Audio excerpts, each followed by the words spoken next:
let's start off with our mathematical description. We're going to use the Fourier transformation described in the radian frequency domain. And as you recall, omega is equal to 2 pi f, and f is equal to omega divided by 2 pi. And as a result, our definition of our Fourier transform is x of t e to the minus j omega t dt, integrating over dt from minus infinity to infinity. And again, x of t is our time domain description, and we want to convert that time domain description, transform it into the Fourier domain. That's our Laplace transform definition. And our inverse Laplace transformation is described by this formula.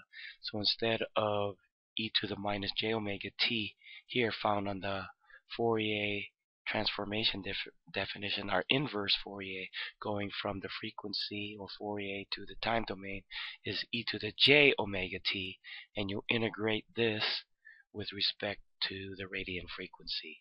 Also, don't forget the scalar factor of 1 over 2 pi.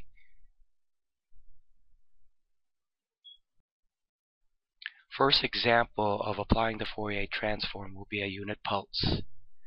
Here we have a unit pulse going from minus t over 2 to t over 2 with a height of 1. So the width of this pulse is t. So mathematically we have a height of 1 in between the intervals of minus t over 2 to t over 2, and it's 0 elsewhere. Here's our definition of our Laplace transform. So we know that our x of t is 1. Okay, it'll be 1, and then when you integrate it, we're going to change our lower limit and upper limit to minus t over 2 to t over 2. Now we have 1, and now we just basically integrate this essentially an exponential with respect to time. And what we have is negative 1 over j omega e to the minus j omega t with the upper limit of t over 2 and the lower limit minus t over 2. And when you substitute the upper and lower limit, you have this function here. So e to the minus j omega t over 2 minus e to the minus j omega negative t over 2.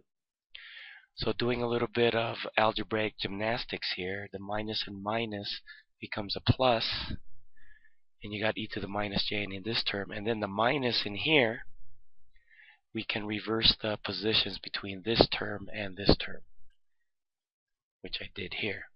Also, multiplying the numerator by t over 2 and t over 2, we can define this function using Euler's identity, where sine of theta is equal to e to the j theta minus e to the minus j theta divided by 2j, where theta in this case is omega t over 2.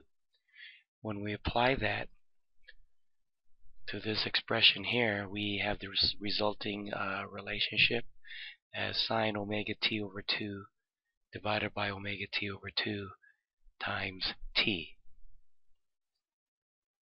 And essentially this is like a sinc function with an argument of omega t over 2.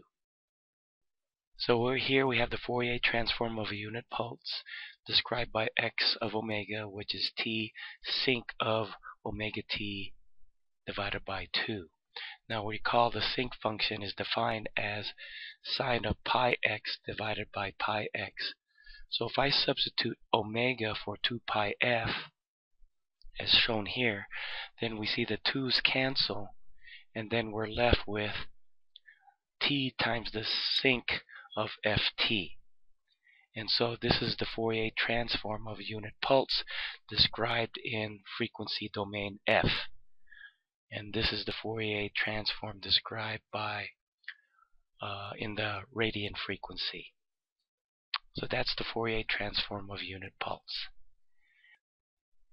So a couple more observations concerning the Fourier transform of a unit pulse is that we have our sinc function here, and we see that the zero crossings occurs when the numerator of the sinc function in here, defined by the sign, when this occurs at integer multiples of pi. So when ft is a constant, like a 1 or 2 or 3 integer, then this will intersect to 0.